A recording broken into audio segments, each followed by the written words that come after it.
Kak Reni, saya persilakan. Baik, cek suara saya terdengar ya? Terdengar kami. Sangat jelas sekali. Oke, alhamdulillah ya. Oke, saya melanjutkan dulu sebentar. Saya izin share screen dulu. Bentar. Oke. Sudah kelihatan ya? Saya akan melanjutkan dari pembahasan Kak Erwinda tadi. Jadi kalau tadi sudah membahas tentang terkait aljabar, mungkin nanti saya akan melanjutkan sedikit tentang aljabar. Kemudian ada juga nanti tentang kecukupan data. Kita langsung mulai saja di soal nomor 37 ya. Oke, di soal nomor 37 langsung saja. Di sini sebelumnya saya mohon maaf dulu ya. Nanti kalau tulisan saya agak-agak ruwet, mohon dimaafkan ya. Oke, jadi di sini ada soal berbunyi jika X itu adalah 1234 dikali 1232 dikurangi 1233 kuadrat ditambah 1, sedangkan nilai Y-nya adalah 300 kuadrat dikurangi 301 dikali 299, maka hubungan apa yang bisa kita nyatakan dari X dan Y? Nah, kalau misalkan kakak-kakak di sini bertemu dengan soal seperti ini, sangat dilarang untuk kita menghitung secara manual gitu ya, karena akan menghabiskan waktu sekali. Clue-nya untuk soal ini itu adalah ketika kita ada soal semacam bentuk kuadrat dan ada bentuk yang dia itu selisihnya 2 seperti ini, itu nantinya akan menggunakan salah satu sifat di matematika. Itu kalau kita punya A kuadrat minus B kuadrat, itu bisa kita faktorkan menjadi bentuk A plus B dikali A min B. Nah, ini bukan Pitagoras ya. Jadi bisa menggunakan bentuk ini. Nah, kemudian kalau misalkan kita punya X itu bisa kita ubah menjadi 234 dikali 232 dikurangi 123 kuadrat ditambah 1. Nah, untuk bagian yang belakang ini, itu bisa kita manipulasi dengan cara kita keluarkan nilai minusnya. Jadi, ini kali ya. Dikurangi dalam kurung 1233 kuadrat dikurangi 1. Nah, 1 itu tidak lain adalah 1 kuadrat. Sehingga menggunakan sifat yang kita punya tadi, bisa kita ubah menjadi minus dalam kurung 1233 ditambah 1 dengan dikalikan 1233 dikurang 1. Nah, untuk 1233 ditambah 1 itu tidak lain adalah 1234. Sedangkan 1233 dikurangi 1 tidak lain adalah 1232. Gitu. Jadi kalau misalkan kita perhatikan, ini kan hilang gitu ya, habis. Jadi nilai dari X itu tidak lain adalah 0. Gitu. Nah, lalu bagaimana dengan nilai Y-nya? Y-nya itu juga bisa kita manipulasi, di mana 300-nya bisa kita pecah dulu menjadi 300 dikalikan dengan 300. Gitu. Dikali dengan 299, di mana 300 itu bisa kita pecah atau kita ubah menjadi 301 dikurangi 1 gitu. Kemudian untuk 300 yang belakang itu bisa kita ubah jadi 299 ditambah 1. Jadi kita berusaha untuk mencari bentuk 301 dan 299. Dikurangi dengan 301 dikali 299. Nah, ini perkalian biasa, jadi dikali satu-satu begitu. Ini ke sana gitu ya. Ini ke sana, ini ke sana, ini ke sana. Kita kalikan satu per satu. Maka nanti hasilnya akan sama dengan 301 dikali dengan 299. Kemudian ditambah dengan 301. Kemudian dikurangi 299. Bentar. Kemudian setelah itu dia dikurangi dengan 1, kemudian dikurangi dengan 301 dikali 299. Nah, ini untuk menghilangkan bentuk yang panjang ini, sehingga kita tidak perlu menghitungnya. Tinggal 301 dikurangi 299 itu sama dengan 2, 2 dikurangi 1 sama dengan 1. Gitu. Dengan demikian, berarti jelas bahwa nilai terkecil atau nilai yang lebih kecil itu adalah nilainya X. Jadi jawaban untuk soal nomor 37 itu adalah nilai X-nya lebih kecil dari Y. Gitu. Jadi jawabannya adalah yang B. Gitu. Gitu ya. Semoga jelas. Sekali lagi kalau mungkin dari kakak-kakak di sini punya ide yang lebih cemerlang, ya lebih singkat bisa juga ya, karena hari ini tujuannya adalah belajar bersama gitu ya. Jadi mungkin kalau nanti ada yang punya, oh saya punya trik yang lebih singkat, boleh juga ya. Oke, kita langsung lanjut ke soal berikutnya. Sebentar. Nah, untuk soal berikutnya, di soal nomor 38, dijelaskan bahwa di situ ada nilai X, di mana nilai X-nya adalah antara 1 sampai 10, sedangkan nilai Y-nya adalah lebih dari 10. Nilai X-nya antara 1 sampai 10, nilai Y-nya lebih dari 10. Nah, ini sudah sangat jelas ya. Kalau nantinya untuk pernyataan pertama atau pilihan pertama, misalkan X kita kurangi Y, jelas X-nya kurang dari 10, Y-nya lebih dari 10, kalau kita kurangi ya pasti hasilnya negatif atau kurang dari 0. Maka jelas pernyataan nomor 1 ini adalah benar. Maka jawabannya adalah yang A. Mengapa yang lain salah? Untuk B itu jelas tidak mungkin, karena kalau misalkan salah satunya negatif itu baru mungkin gitu ya. Sedangkan keduanya ini adalah bilangan positif. Jadi tidak mungkin kalau ditambah hasilnya 0. Yang kedua juga tidak mungkin kalau ditambah hasilnya negatif, karena keduanya sama-sama positif. Yang ke E, jelas bahwa Y-nya itu lebih besar daripada 10, sehingga tidak mungkin kalau Y dikurangi X itu justru nilainya negatif. Jadi ini cukup jelas untuk soal yang nomor 38, hasil pengurangannya dari X dikurangi Y itu kurang dari 0. Gitu ya.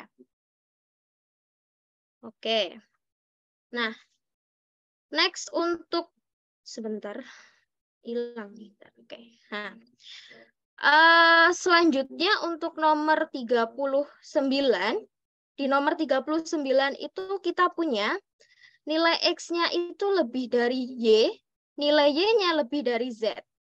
Sehingga kita bisa menuliskannya dalam satu pertidaksamaan. Jadi kita bisa menulis X lebih dari Y, sementara Y-nya itu lebih dari sama dengan Z. Maka mana pernyataan yang benar? X apakah sama dengan Z? Jelas tidak. Karena di sini jelas X-nya lebih dari Y. Sedangkan Y-nya saja itu lebih dari atau mungkin sama dengan Z. Apakah X-nya lebih dari Z?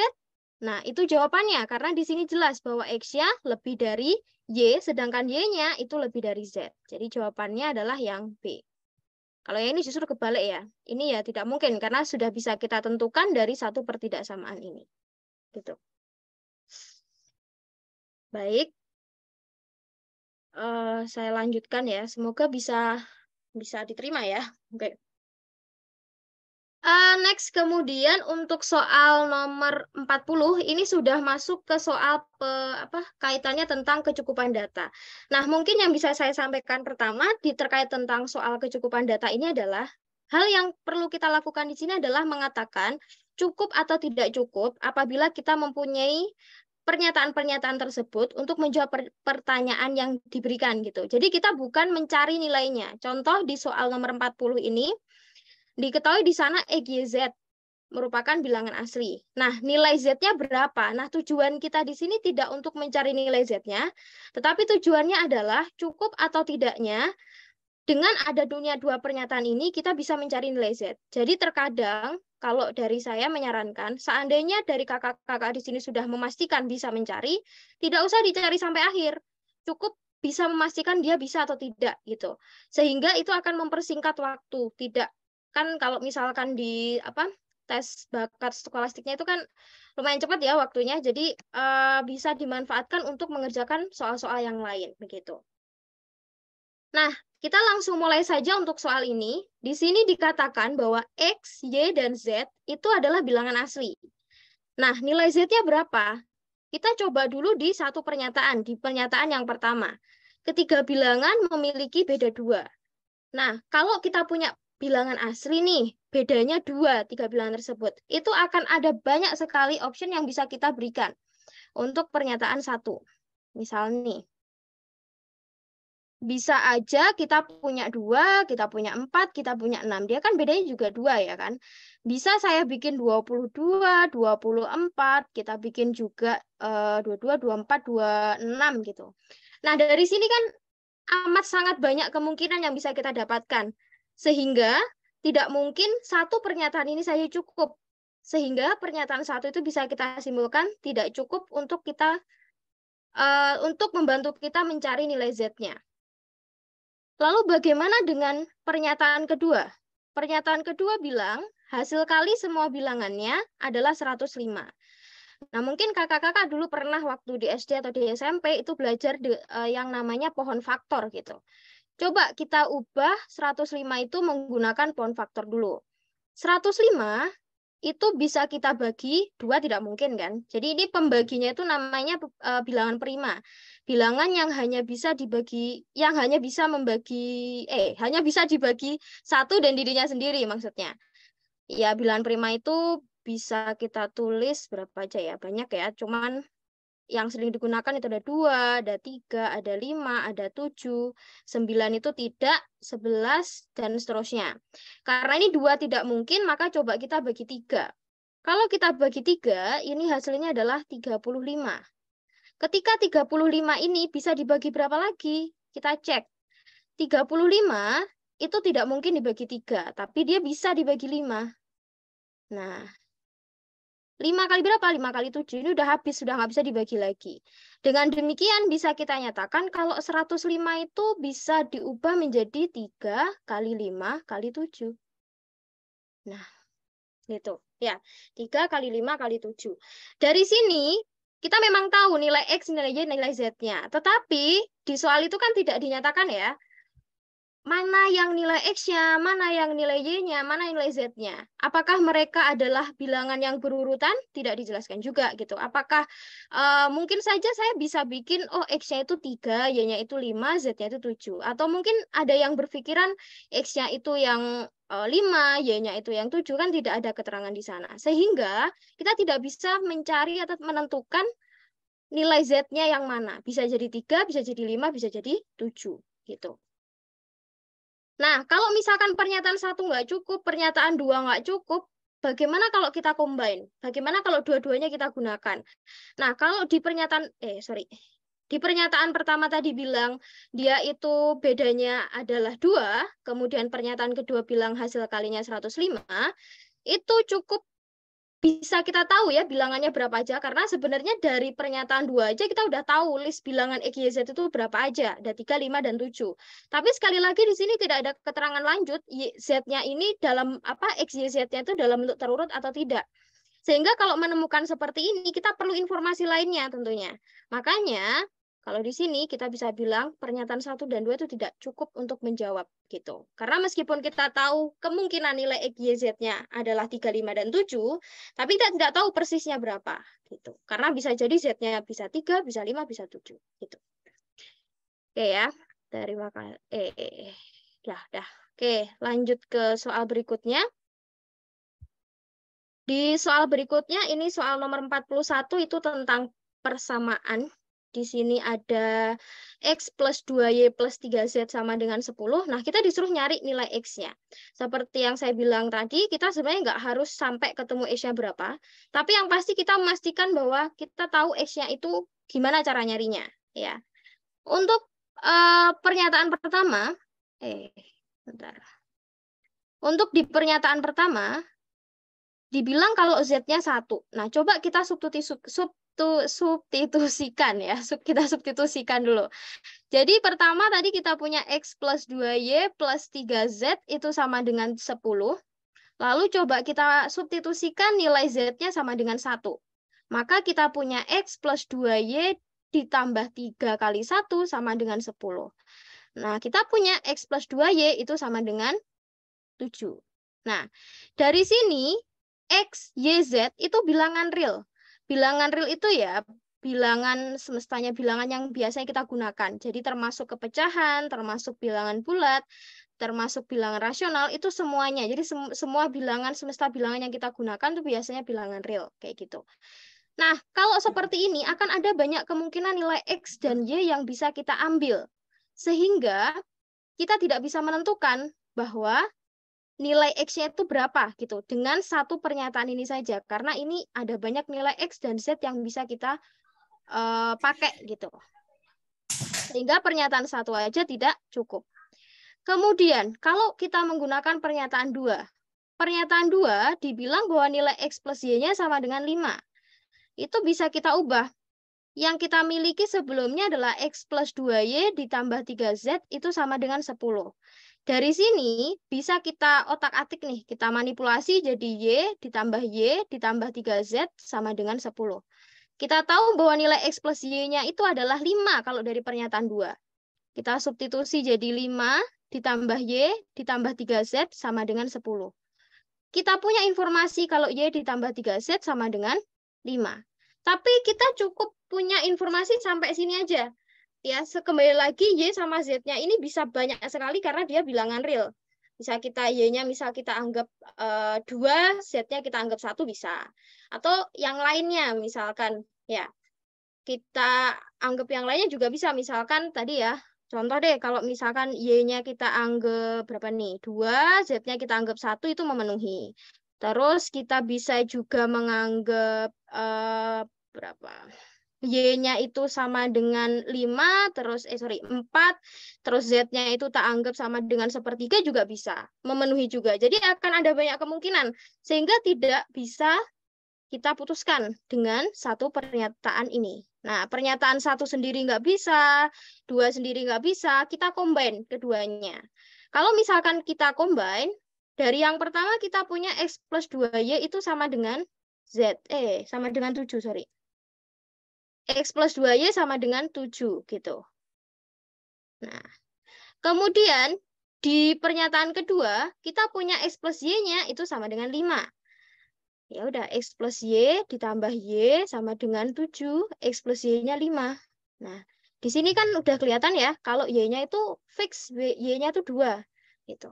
Sampai sini aja kakak-kakak bisa langsung memutuskan, oh kalau kita dua-duanya itu bisa nyari.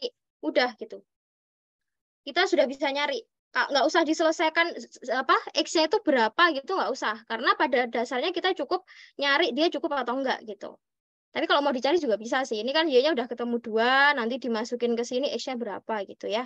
Jadi langsung X ditambah 4 sama dengan 7, ya udah X-nya sama dengan 3. Tapi nggak harus sampai situ, nggak. Itu nomor 41. Ya. Oke, semoga bisa dipahami ya ini ya. Oke, kita langsung lanjut ke soal berikutnya, di soal nomor 42.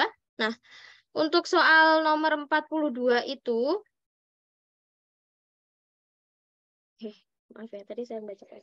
Oke, di soal nomor 42 itu ada pertanyaan, apakah X-nya itu lebih dari Y? Nah, itu pertanyaan yang ingin dijawab. Dengan X minus Y-nya itu tidak sama dengan 0. Nah, kita disuruh memutuskan apakah dari pernyataan 1 dan 2 cukup untuk menyatakan itu. Misalkan di pernyataan 1.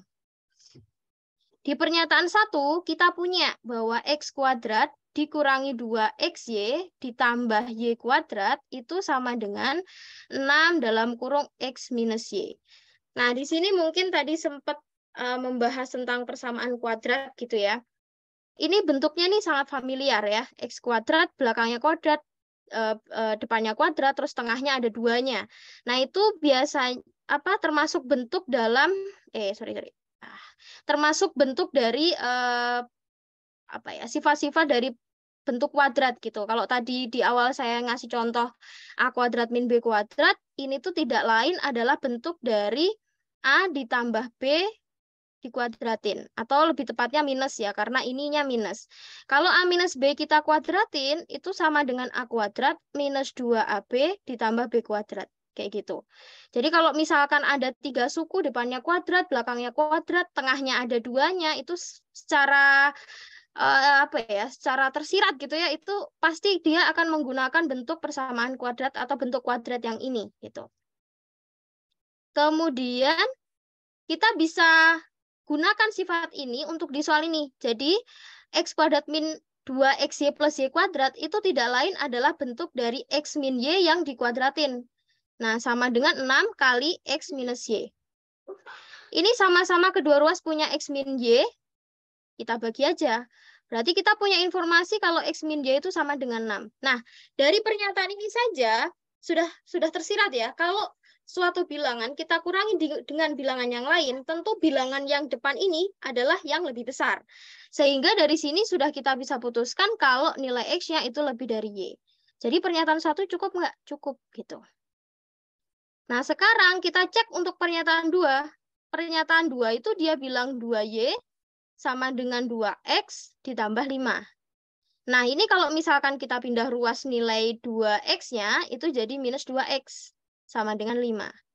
Dia bisa kita faktorkan. Y-nya, 2-nya bisa kita keluarkan, jadi Y minus X sama dengan 5. Maka nilai dari Y minus X-nya itu adalah 5/2. Gitu. Nah, dari sini terlihat bahwa hasilnya kan positif nih. Bilangan pertama dikurangi bilangan kedua hasilnya positif, pasti bilangan pertama itu akan lebih besar dari bilangan kedua. Jadi cukup nggak kita untuk menyatakan bahwa X itu lebih dari Y? Cukup.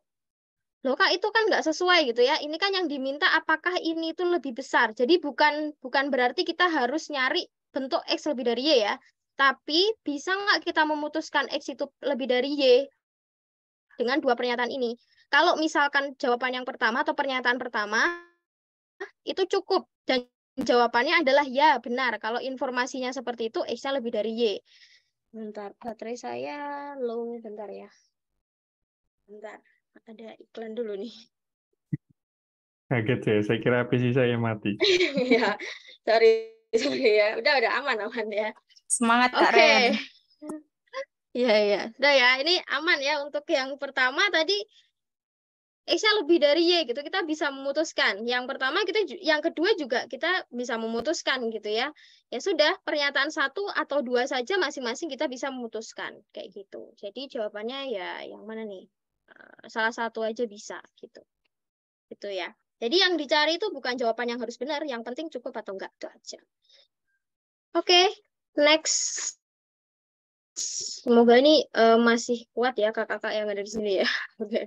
Kita lanjut ke soal berikutnya, soal nomor 43. Nah, soal 43 ini ada 5 bilangan. Kalau di soal nomor berapa ya tadi 41 itu kan tidak dijelaskan apakah dia terurut atau enggak. Kalau di sini dijelaskan kalau A, B, C, D, E ini adalah bilangan yang terurut. Artinya dia juga sudah diurutkan dari yang kecil ke besar gitu. Nah, rata-ratanya itu adalah 8,1. Dari informasi itu kita bisa bikin ya semangat ya. Oke.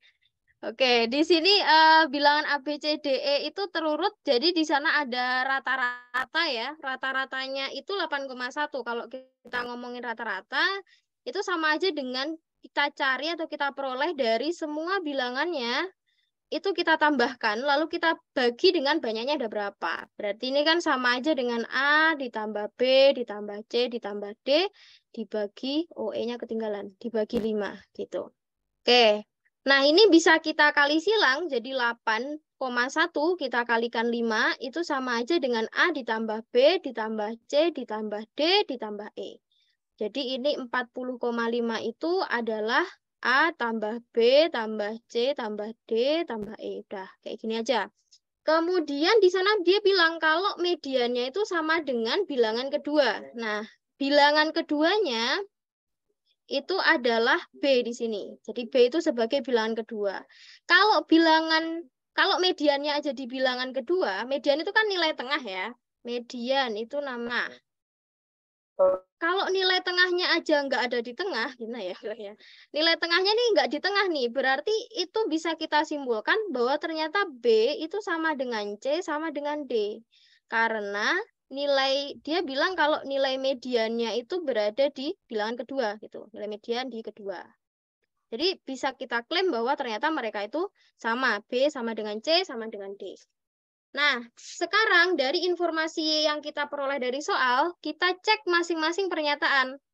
Di pernyataan yang pertama, dibilang kalau misalkan rata-rata dari ADE itu sama dengan 7,5. Sama dengan kita nyari rata-rata yang pertama tadi, 7,5 itu bisa kita peroleh dari A ditambah D ditambah E kita bagi 3. Kita kali silang diperoleh 22,5 itu sama dengan A ditambah D ditambah E. Nah, kalau kita punya ini, coba kita substitusikan ke informasi yang pertama. Jadi ini kalau tak sebut ini informasi 1 gitu ya. Terus yang ini informasi yang kedua.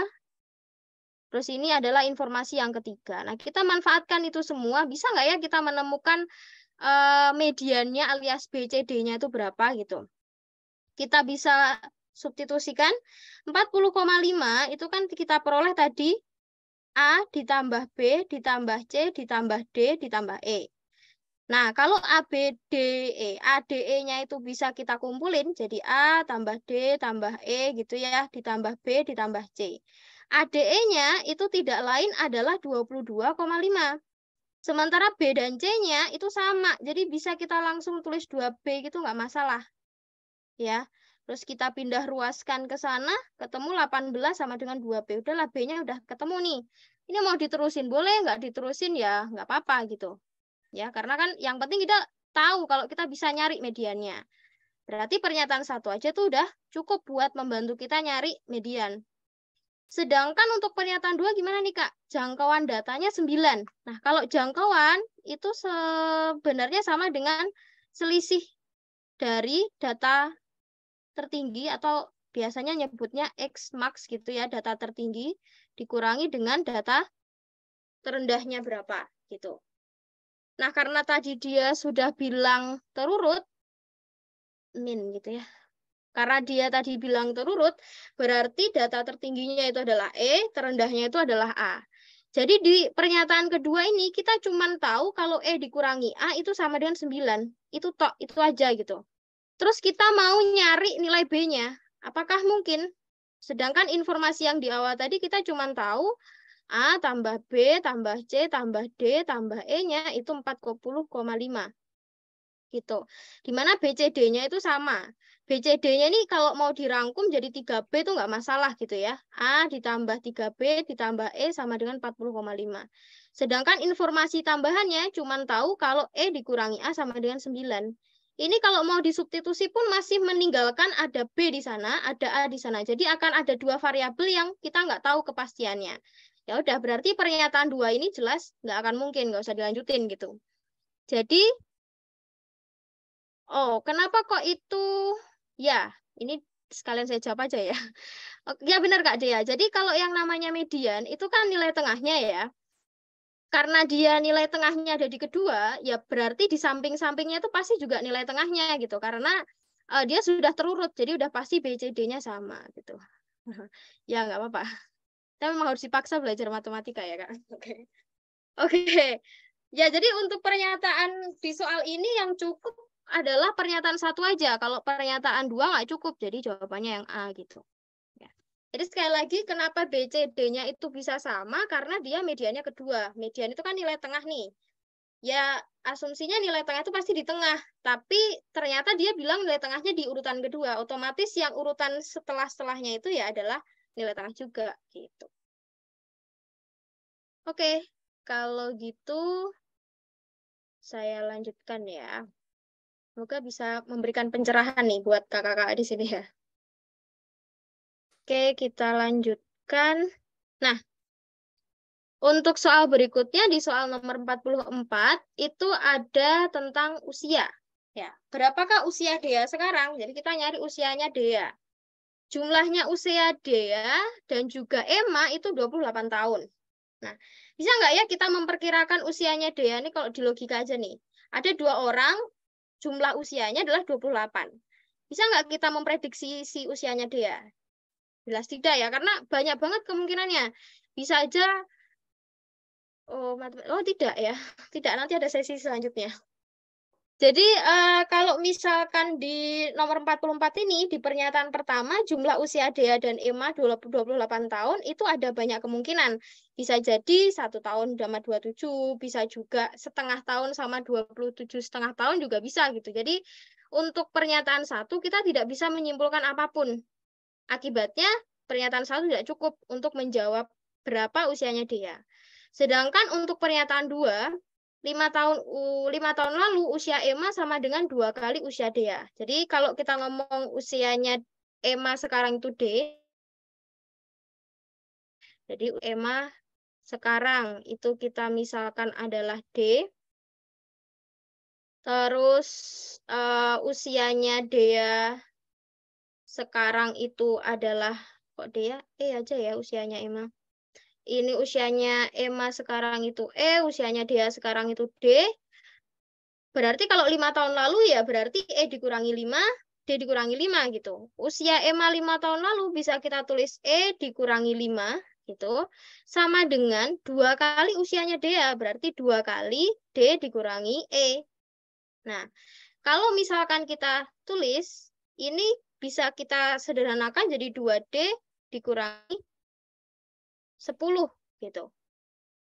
Nah, atau bisa ditulis minus 2D ditambah E itu sama dengan minus 5 gitu. Ya, ini tinggal dipindah-pindah ruas doang. Nah, kalau dari sini D sama E-nya sekali lagi kita nggak bisa dua variabel, tapi kita nggak tahu D-nya berapa, E-nya berapa. Sehingga pernyataan 2 aja itu juga nggak bisa. Makanya kalau sudah 1 nggak bisa, 2 nggak bisa, kita coba combine. Dari pernyataan pertama tadi kita tahu bahwa si D ditambah E itu adalah 28. Nah, ada 2 variabel, ada 2 persamaan, itu bisa kita cari dengan cara dieliminasi.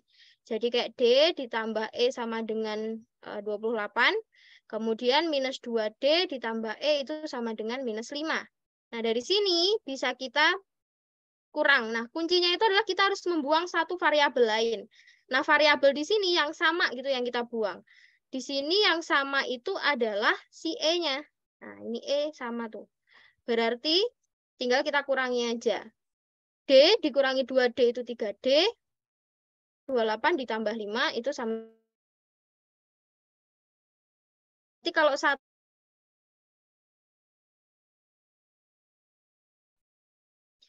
jadi seperti itu. Ya.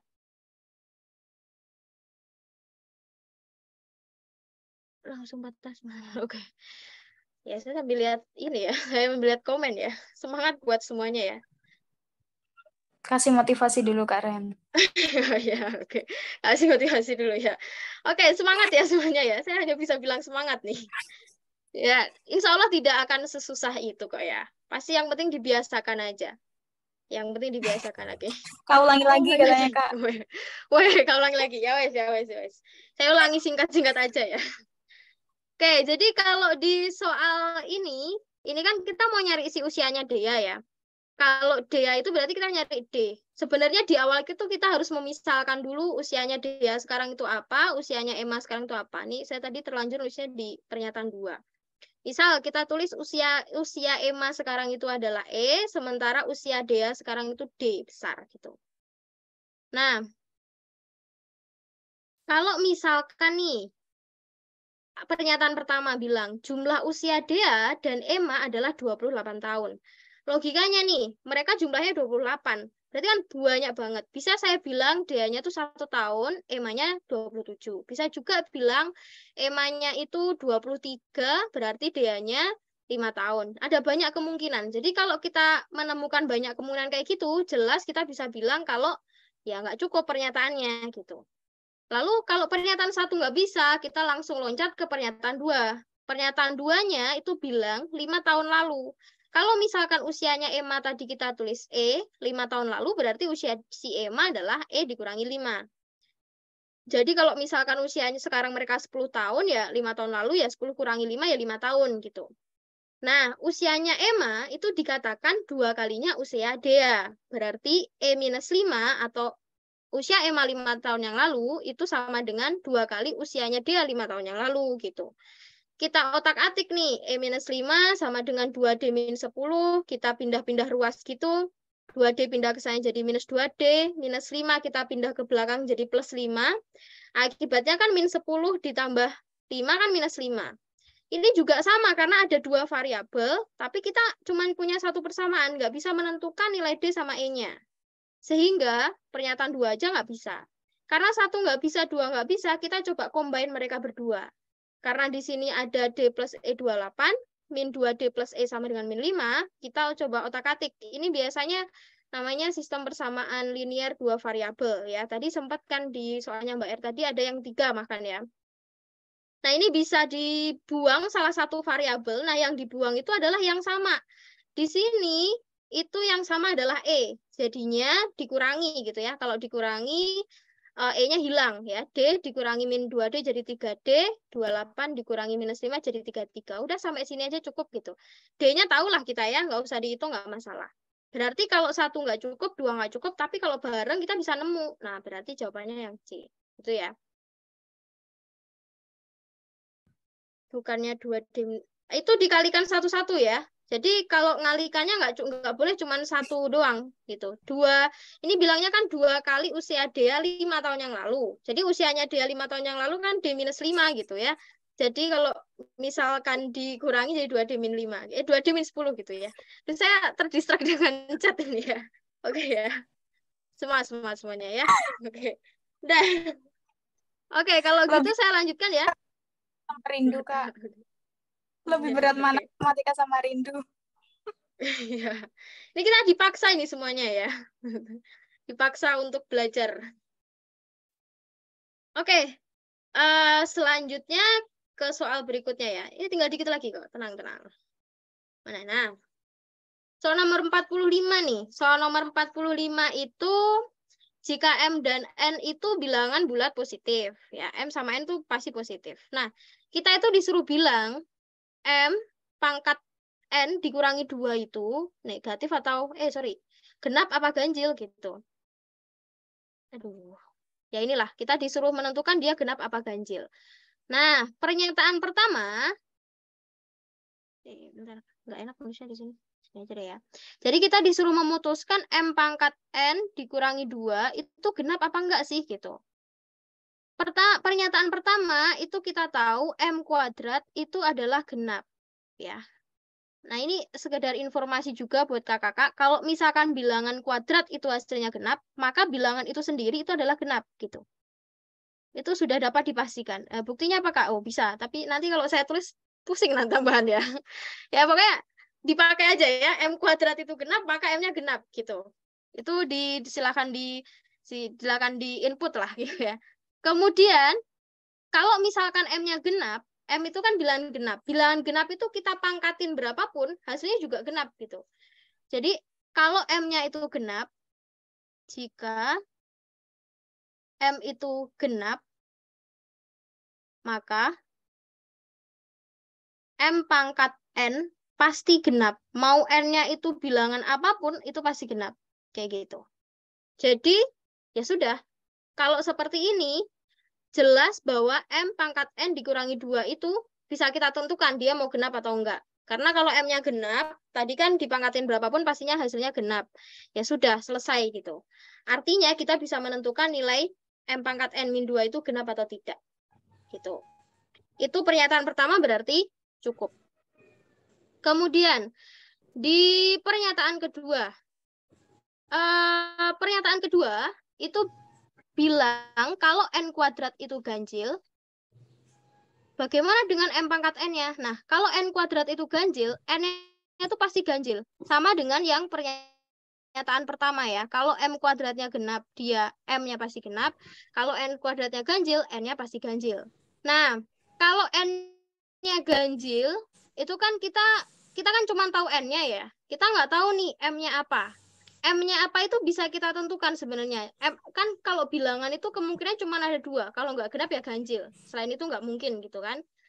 Nah, kemungkinannya berarti untuk pernyataan kedua ini M-nya bisa genap, M-nya bisa ganjil. Kalau misalkan M-nya genap, berarti ya dipangkatin, ini kan bilangan genap, terus kita pangkatin bilangan ganjil ya, hasilnya pastinya genap gitu ya kan. Tadi bilangan genap dipangkatin berapapun kan hasilnya genap. Berarti M pangkat N-nya genap gitu. Kemudian kalau M-nya itu ganjil, misalkan ada kondisi M-nya ganjil. M-nya ini ganjil, kita pangkatin dengan N-nya itu ganjil juga. Misal kita punya 3 gitu, kita pangkatin 3. Itu kan hasilnya ganjil kan ya. Jadi M pangkat N-nya itu adalah ganjil. Jadi kan ada 2 kemungkinan nih di sini. M pangkat N-nya bisa ganjil, M pangkat N-nya bisa genap. Karena kita nggak tahu M-nya itu pastinya berapa. bukan berapa, M-nya itu genap atau ganjil kan nggak ada. Akhirnya susah untuk memutuskan M pangkat N-2-nya itu genap atau tidak. Akhirnya ya kita cukup bisa memutuskan mana dia genap atau ganjil hanya di satu pernyataan aja, atau pernyataan satu saja cukup, tapi kalau dua aja itu nggak cukup karena kita belum bisa memutuskan si M-nya ini genap atau ganjil gitu ya. Ini nggak ada angkanya, ini melogika saja ya. Oke, sudah, kita lanjut lagi. Kita next ke soal nomor 46. Ini maaf ya kakak-kakak panitia, kok kayaknya saya kebanyakan waktu nih, menghabiskan waktu ya. Oke, saya lanjutkan dulu sebentar, masih tinggal sedikit ya. Nggak apa-apa, Di Mbak. sini Enjoy, Mbak. Oke. Di sini ada 4 bilangan bulat positif. Nggak kelihatan nih soalnya. Ada 4 bilangan bulat positif. Nah, terus kemudian memiliki modus tunggal yang nilainya setengah dari mediannya. Berapa besar jangkauan keempat data tersebut? Jadi modusnya itu tunggal. Modus itu apa? Modus itu adalah data yang sering muncul. Kenapa dikatakan tunggal? Jadi ada kasus di mana modusnya itu bisa jadi double. Maksudnya double kayak misal kita punya misal kita punya 2, 2, 4, 4. Ini kan 2-nya muncul 2 kali, 4-nya muncul 2 kali, jadi modusnya 2 dan 4. Tapi kalau ini cukup satu aja gitu yang muncul. Dan dia bilang bahwa modusnya itu adalah setengahnya dari median. Nah, supaya lebih gampang, itu kita munculkan aja angka-angkanya itu berapa gitu ya. Kita tulis saja A, B, C, D. Misal ada 4 angka. Anggap ini dia udah urut. Nah, dia bilang kalau misalkan si modusnya itu, MO, itu adalah setengahnya dari median. Mediannya di sini karena dia genap, median itu kan nilai tengahnya. Tengah-tengahnya pasti di antara B dan C di sini. Akibatnya kita bisa nulis kalau modusnya itu sama aja dengan setengahnya dari B ditambah C. Kayak gitu. Oh, sorry. Setengahnya dari setengahnya B ditambah C. Kenapa setengahnya lagi? Karena median itu kalau dia genap itu kan setengahnya dari B ditambah C gitu. Sedangkan modusnya sendiri itu setengahnya median. Jadi kalau misalkan ini saya tulis setengahnya dari ME, sementara ME atau mediannya sendiri adalah setengahnya dari B plus C. Kayak gitu. Ya, kita bisa nulis modusnya itu seperempatnya dari B plus C. Nah, gitu. Sampai sini itu yang kita punya. Yang dicari jangkauan. Kalau jangkauan itu berarti nilai A dikurangi D-nya itu berapa? Itu yang ditanya ya. D dikurangi A sih. D dikurangi A itu berapa gitu. Nah, pernyataan pertama bilang rata-ratanya itu sama dengan 3. Kalau rata-ratanya sama dengan 3, berarti A ditambah B ditambah C ditambah D itu sama dengan 3. Ini perempat ya. Nah, atau bisa ditulis A ditambah B ditambah C tambah D itu sama dengan 12. Oh ya, ini tadi ketinggalan. Karena tadi itu modusnya kan kita nggak tahu ya ini berapa. Kita bisa bilang kalau nilai dari misalkan modusnya itu kita anggap A gitu ya. Kita misalkan ini kan modusnya salah satu mereka. Kalau modusnya itu kita anggap A, maka tentu B-nya itu harus sama dengan A. Aduh. Bentar. Nah, oke. Ini, bentar ya, guys. Nah, oke. Jadi di sini aja. Kalau modusnya itu sama dengan A, pasti B-nya itu harus sama dengan A juga. Kenapa? Karena namanya modus kan dia harus muncul 2 kali ya. Setidaknya 2 kali lah dari 4 ini. Maka kita pastikan dulu, misalkan B-nya itu sama dengan A. Jadi ada temannya nih, gitu. Nah, dari informasi ini baru bisa kita olah di sini. Kalau misalkan B-nya itu sama dengan A, terus B tambah C-nya itu sendiri itu tadi sama dengan seperempat dari modus, maka ini kita bisa menyelesaikan berapa nilainya. Oke, dari sini dulu deh, dari pernyataan ini. Tadi modusnya kan kita umpamakan A. A itu sama dengan seperempatnya dari B plus C. Gitu kan. Dari sini berarti kita peroleh 4A itu sama dengan B plus C. Oke, ini nanti dulu deh untuk yang ininya. Oke, dari soal ini 4A sama dengan B plus C, terus tadi bilang kalau A-nya itu sama dengan B. Jadi bisa kita tulis 4A itu sama dengan A ditambah dengan C. Akibatnya 3A itu sama dengan C. Nah, ini kita kunci dulu. Ini informasi yang kita punya di soal.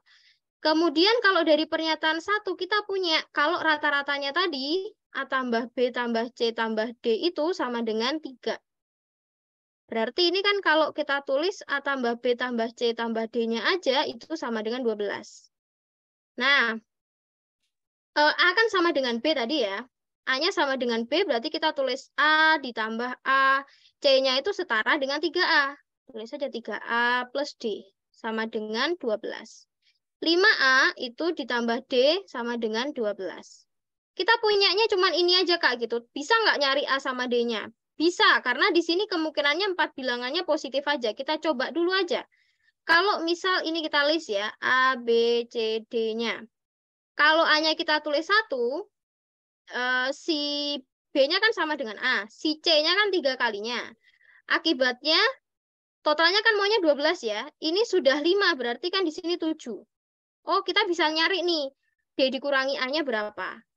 Tapi sebelum memutuskan itu, coba nilai A-nya yang lain. Kalau A-nya 2, B-nya itu 2, maka C-nya adalah 6.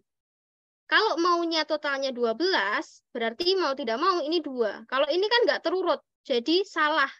Akibatnya kemungkinan meskipun kita ngelis, satu-satunya kemungkinan yang ada itu cuma ini aja. Ya udah, berarti kita bisa mengatakan bahwa satu pernyataan aja tuh cukup. Gitu, untuk yang satu.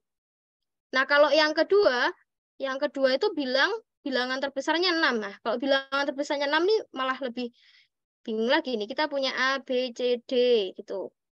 Paling gedenya alias D-nya tuh 6. Terus A sama B-nya sama. Kita bisa nulis di sini 1, 1. Ini berarti baru 8 ya.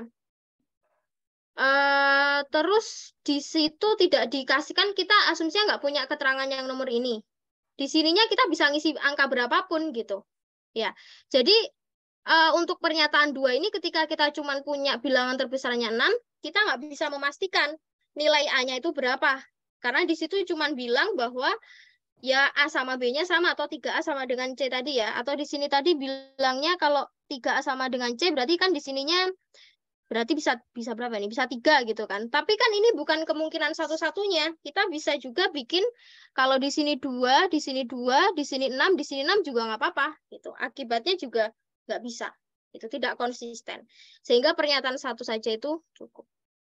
Gitu ya. Oke. Oke. Kalau tadi nomor 20. Bentar ya, saya cek dulu. Maaf ya, ada yang nggak ke tadi.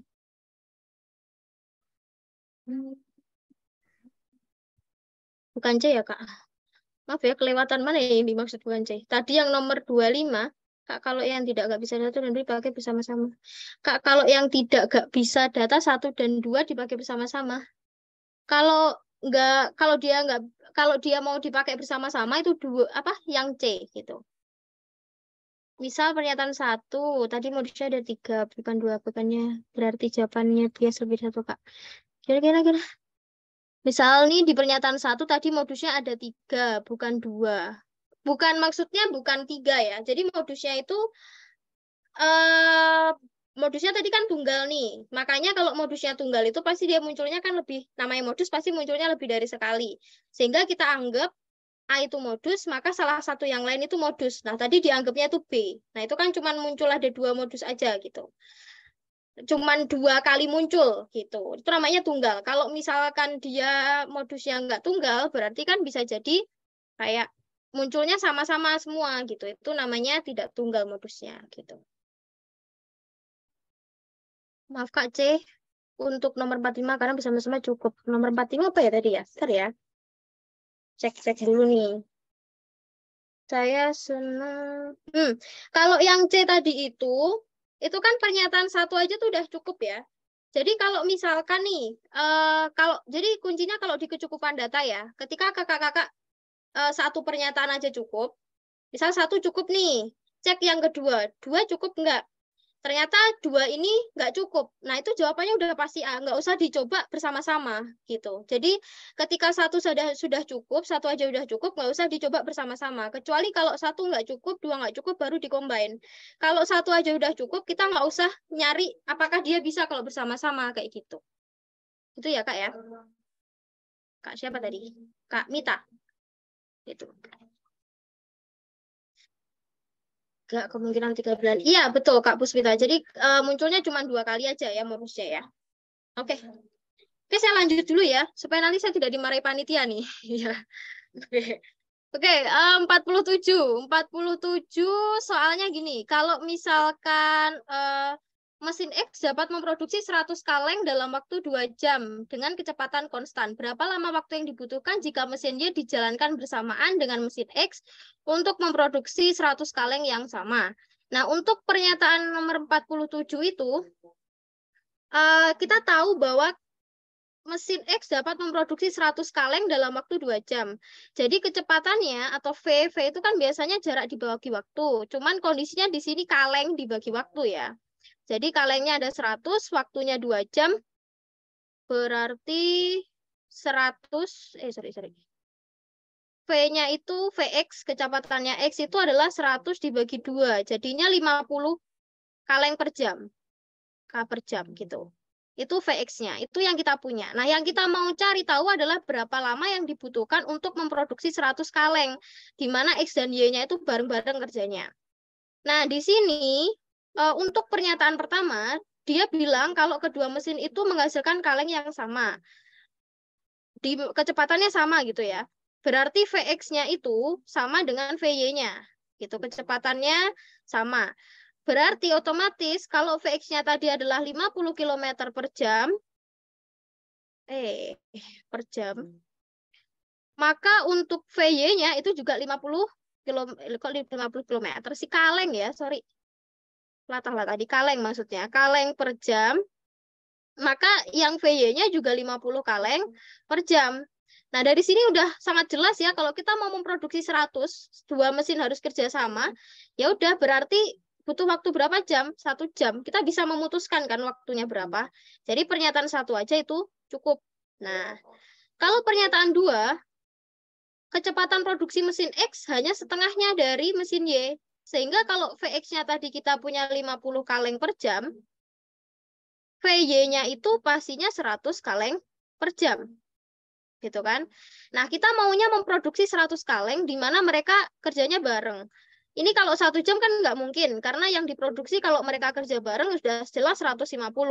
Kita anggap kalau mereka kerjanya setengah jam gitu ya. Kalau kita anggap kerjanya setengah jam, saya setengah jam gitu waktunya. Si X itu bisa memproduksi sebanyak 25, sementara si Y hanya 50. Ini baru 75. Kalaupun kita mau menghitung berapa kaleng yang akan akan diproduksi dalam per menitnya, itu nggak akan bisa karena bentuknya ini pecahan gitu. Karena ini 50 kaleng per jam. 1 jamnya kan 60 menit. Jadi 50 dibagi 60 itu udah kelihatan pecahan. Jadi nggak bulat gitu loh. Sehingga akan sulit untuk menentukan bagaimana memproduksi 100 kaleng dari 2 mesin tersebut gitu. Akibatnya pernyataan 2 itu nggak cukup. Nah udah, kalau misalkan ini sama seperti kasusnya tadi ya, kalau 1 aja udah cukup, ya udah itu pasti jawabannya A. Kita tidak perlu ngecek apakah mereka kalau bersama-sama bisa apa enggak gitu. Oke ya. Next, terakhir ini ya, terakhir nih. Kayaknya sudah lega nih ya. Di sini nomor 48, soalnya, nomor 48 itu soalnya bilang gini, berapakah sisa pembagian 10 pangkat X tambah Y oleh 3? Kalau misalkan kita punya informasi yang pertama, X-nya itu 5. Coba kita ganti X-nya 5. Jadi 10 pangkat 5 ditambah Y, itu kalau kita bagi 3 sisanya berapa? Nah, Y-nya ini kan banyak sekali ya. Bisa jadi Y-nya tak ganti 1, Y-nya tak ganti 2, Y-nya tak ganti 3. Itu akan ada banyak kemungkinan gitu, sisanya berapa. Andai kan 10 pangkat 5 itu kan berapa? 100.000 ya. 100.000 tak tambah 1 tak bagi 3 itu akan beda dengan 100.000 tak tambah 2 tak bagi 3. Jadi nggak konsisten gitu. Kalau Y-nya kita anggap 1, ini bagi 3 akan beda dengan 100.000, tak tambah 2, lalu tak bagi 3. Karena Y-nya nggak konsisten, akibatnya kita nggak bisa menentukan sisanya berapa. Sehingga 1 aja itu nggak cukup. Sedangkan untuk yang kedua, kalau Y-nya yang kita ganti 2 nih. Berarti kan 10 pangkat X ditambah 2 dibagi 3 itu gimana sisanya berapa. Nah ini kita bisa cek. X-nya ini kan banyak kemungkinan. Coba kita cek kayak yang atas tadi. 10 pangkat 1 ditambah 2. Itu artinya kan 12.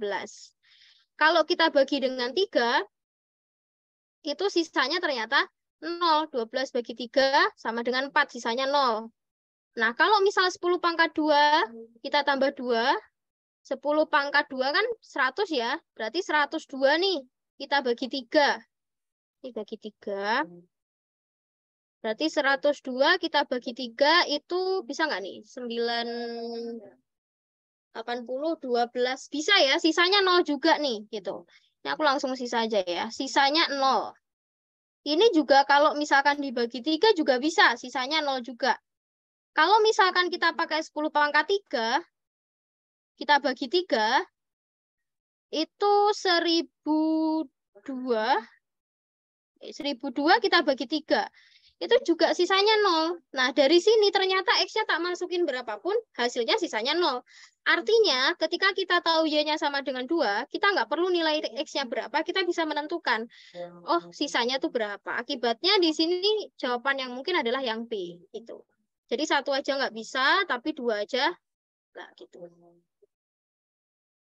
Kalimatnya antara A, B, dan D menurutku itu maksudnya sama, namun bisa jaga. Oh, pilihannya. Oke. Jadi kalau pilihannya itu gini. Mungkin aku ini terakhir kali soal terakhir ya, sekalian jelasin. Jadi kalau soal pertama kan ini soalnya tentang kecukupan data. Nanti kakak-kakak akan ada pernyataan gitu ya di soal kalau ini bilangnya ada pernyataan X-nya positif, X-nya positif terus disuruh mencari nilai dari 10 pangkat X ditambah Y itu sisanya berapa kayak gitu.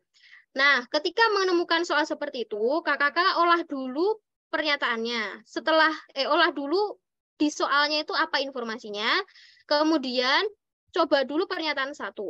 Ketika kakak mencoba pernyataan 1 dan jawabannya itu adalah bisa, ya sudah kakak-kakak nggak usah nyoba.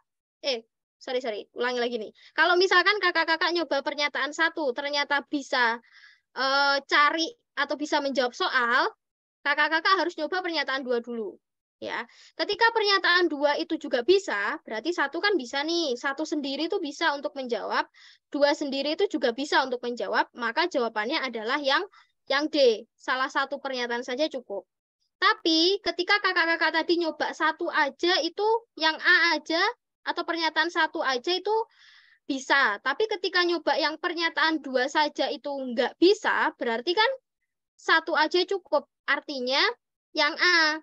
Tapi kalau nyoba yang 1 itu nggak bisa dan 2 aja itu bisa, itu baru yang B.